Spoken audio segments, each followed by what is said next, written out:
Shalom Pak Esra, dalam Esra suruh menjawab episodenya yang ketiga, Paskah, muncul pertanyaan apakah Yesus pergi ke dunia orang mati.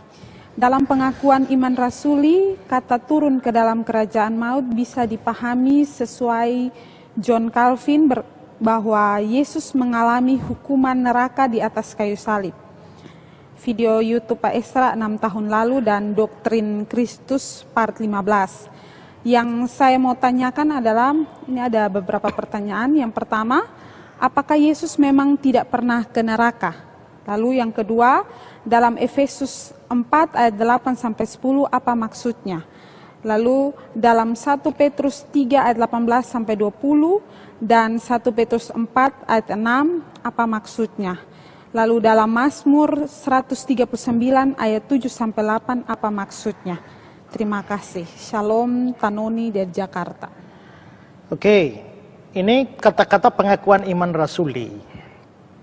Yesus Kristus disalibkan, mati, dikuburkan, turun ke dalam kerajaan maut. Disalibkan, mati, dikuburkan, habis kubur, turun ke dalam kerajaan maut. Nah, apa artinya turun ke dalam kerajaan maut? Nah, ini turun ke dalam kerajaan maut dalam versi asli dari pengakuan iman rasul itu yang turun ke neraka. Nah, lalu akhirnya beberapa orang menafsirkan bahwa Yesus betul-betul turun ke neraka. Dalam pandangan Luther pun, Martin Luther, gereja Lutheran, mereka percaya bahwa Yesus sementara tubuhnya di kuburan, rohnya pergi ke neraka, turun ke neraka sana untuk memproklamirkan kemenangannya, sekaligus memastikan hukuman bagi orang-orang berdosa dan juga iblis. Tapi penafsiran seperti itu, ingat tadi saya sudah bilang ya, bahwa menafsir ayat tidak boleh bertentangan dengan ayat yang lain. Pada waktu Yesus mati, dia bilang, ya Bapa, ke dalam tanganmu kuserahkan rohku.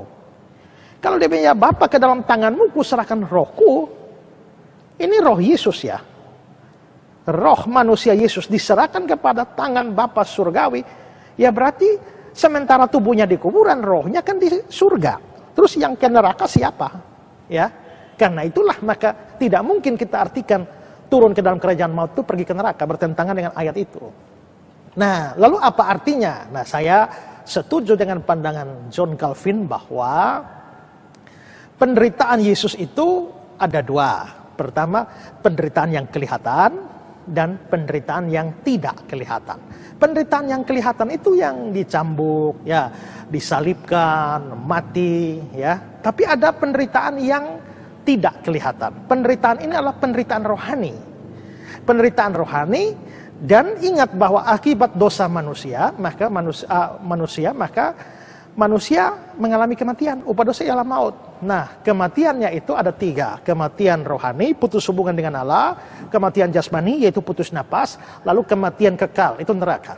Jikalau Yesus memang mau menebus dan menanggung hukuman kita, maka dia harus menanggung tiga hukuman ini. Mati rohani terpisah dari Allah, mati jasmani putus napas, dan mati kekal, yaitu neraka. Nah, waktu Yesus mengalami kematian rohani terpisah dengan Allah, itu kapan? Eli, Eli lama sabatani. Ya berarti dia mengalami kematian rohani itu. Dia putus napas, kematian jasmani. Ya Bapa, ke dalam tanganmu kuserahkan nyawaku. Berarti memang kematian jasmani. Terus kematian kekal, itu neraka. Kematian kekal itu neraka, dia harus mengalami neraka. Tapi karena ayat tadi bilang waktu dia mati, dia serahkan nyawa ke Bapa di surga, sedangkan tubuh di kuburan. Terus kapan dia ke neraka? Nah, makanya Calvin bilang, dia menanggung hukuman neraka bukan dengan turun ke neraka. Dia menanggung hukuman neraka dengan memikul hukuman neraka itu di atas kayu salib. Ya, itu maksudnya turun ke dalam kerajaan maut. Nah, itu yang sudah saya jelaskan ya. Lalu sekarang saudara bertanya, apakah Yesus memang tidak pernah ke neraka? Yang pasti pada waktu dia mati, itu dia tidak ke neraka. Kita bicara Yesus sebagai manusia ya. Kalau Yesus secara manusia ya dia tidak maha hadir. Tapi kalau kita bicara Yesus sebagai Allah, maka Yesus sebagai Allah, Allah pasti maha hadir. Kalau Allah maha hadir, apakah Allah ada di neraka? Kalau Allah tidak ada di neraka, berarti ada tempat di mana Allah tidak hadir. Kalau Allah tidak hadir, berarti dia tidak maha hadir dong. Kalau begitu kita harus percaya juga bahwa Allah memang memenuhi semua tempat. Dia ada di semua tempat, dia ada di neraka. Kalau sebagai arah. Dalam Efesus 4 ayat 8-10 apa maksudnya? Nah, ini ayat-ayat ini saudara gunakan untuk mempertanyakan ya, apakah Yesus memang tidak pergi ke neraka pada saat dia mati itu ya. Nah, Efesus 4 ayat 8-10, itulah sebabnya kata Nats, tatkala dia naik ke tempat tinggi, dia membawa tawanan-tawanan. Dia memberikan pemberian-pemberian pada manusia. Bukankah ia telah naik? Berarti bahwa ia juga telah turun ke bagian bumi yang paling bawah. Ia yang telah turun, dia juga yang telah naik jauh lebih tinggi daripada semua langit untuk memenuhkan segala sesuatu. Nah, bagian ini, khususnya ayat 9, kata-kata dia juga telah turun ke bagian bumi yang paling bawah. Nah, frase bagian bumi yang paling bawah ini sering diartikan bahwa Yesusnya pergi ke kerajaan maut atau neraka. Jadi Yesus turun ke neraka. Nah, itu memang ada penafsiran demikian. Tapi penafsiran semacam ini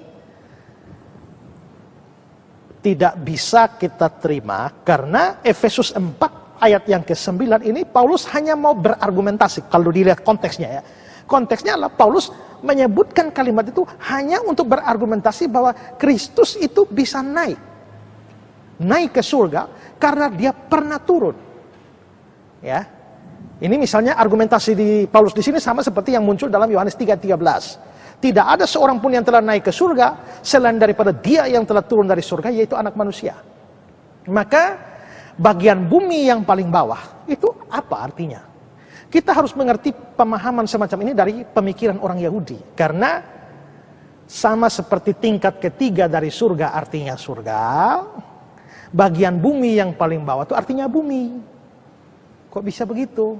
Nah, sekarang saya berikan perbandingan ya. Mazmur 139 ayat 15. Ini bicara tentang Tuhan menciptakan seorang bayi di dalam rahim ibu ya.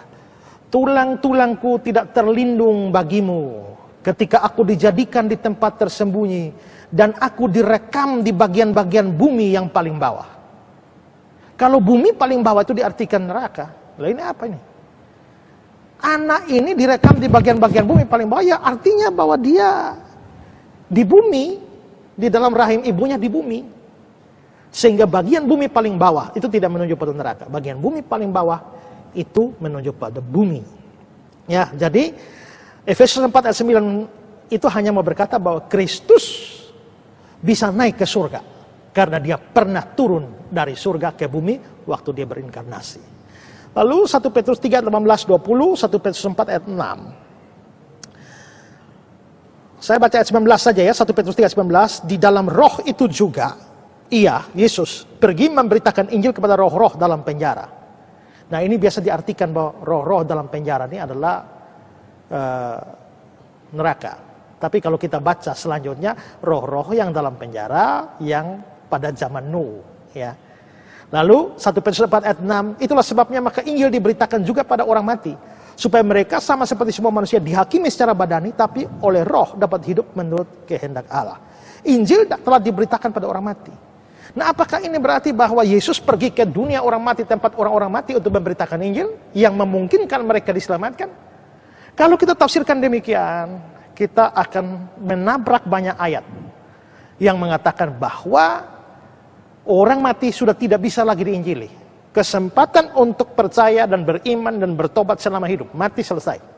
Masing-masing orang akan bertanggungjawabkan perbuatannya selama dia hidup. In the body, kata terjemahan bahasa Inggris. Di dalam tubuh. Begitu dia sudah mati, sudah tidak bisa hitung lagi. Ya. Nah kalau begitu, mengapa ayat ini dibilang memberitakan Injil kepada roh-roh? Itu roh-roh itu kan sudah mati itu. Lalu 1 Petrus 4 ayat 6, Injil diberitakan juga pada orang mati. Ini bukan berarti bahwa Injil betul-betul diberitakan pada orang mati. Ya. Kalau dilihat di dalam roh itu juga dia pergi, kata pergi itu ditulis dalam bentuk lampau. Dalam Yunaninya, aorist. Sehingga di dalam roh itu dia juga, dalam roh itu juga ia dulu pergi memberitakan. Kata Injil, ini di dalam Alkitab Indonesia ada, tapi di dalam teks Yunani mestinya tidak ada. Hanya pergi memberitakan. Tidak ada bilang beritakan Injil. Di dalam roh itu ia juga dulu pergi memberitakan kepada roh-roh dalam penjara. Nah, jadi memang Yesus pergi memberitakan. Memberitakan apa tidak dijelaskan. Yesus memang pergi memberitakan. Kapan? Dulu. Bukan saat dia mati. Memberitakan roh-roh dalam penjara pada zaman Nuh. Jadi Yesus perginya kapan? Ya pada zaman Nuh. Kan Yesus belum lahir. Oleh roh. Jadi bukan secara fisik. Oleh roh. Terus dia waktu beritakan pada orang apa? Orang mati? Tidak. Waktu Yesus beritakan, itu orang-orangnya masih hidup. Kalau masih hidup, kenapa dibilang roh-roh? Karena pada waktu Petrus menulisnya, mereka sudah mati. Jadi dari sudut pandang Petrus, yang orang-orang zaman Nuh sudah mati, dia anggap sebagai roh-roh. Saudara jangan aneh kalau Alkitab menulis dengan sebuah sorotan ke belakang ya. Saya beri contoh saja, misalnya daftar murid-murid Yesus ya. Di Matius 10. Di Matius 10 itu kan daftar murid-murid Yesus. Yesus baru milih murid. Lalu diberikan daftar. Matius 10 ayat 23. Inilah nama ke-12 rasul, itu pertama Simon yang disebut Petrus dan Andreas saudaranya, dan Yakobus anak Zebedeus dan Yohanes saudaranya, Filipus dan Bartolomeus, Thomas dan Matius pemungut cukai, Yakobus anak Alfeus, Tadeus, Simon orang Selot, dan Yudas Iskariot yang mengkhianati dia. Loh, ini kan baru Matius 10, Yesus baru memilih. Kenapa sudah bilang Yudas Iskariot yang mengkhianati dia?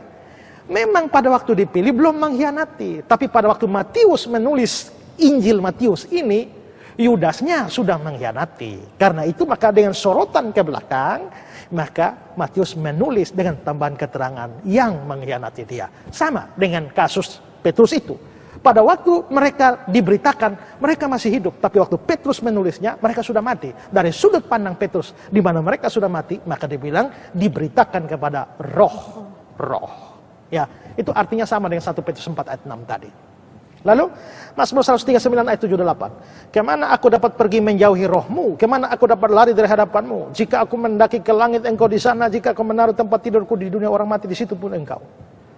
Kok saya tidak menemukan hubungan ayat ini ya dengan persoalan Yesus pergi ke neraka ya. Jadi saya kira ayat ini tidak ada hubungan. Jadi intinya adalah memang ada ayat-ayat tertentu yang ditafsirkan untuk mendukung paham Yesus berakhir minggu di neraka, karena hari Jumat, Sabtu, Minggu, weekend di neraka. Ya, tapi ayat-ayat itu terlalu lemah penafsirannya. Saya percaya waktu Yesus mati, tubuhnya di kuburan, jiwa atau rohnya pada Bapa di surga. Tidak ada yang ke neraka.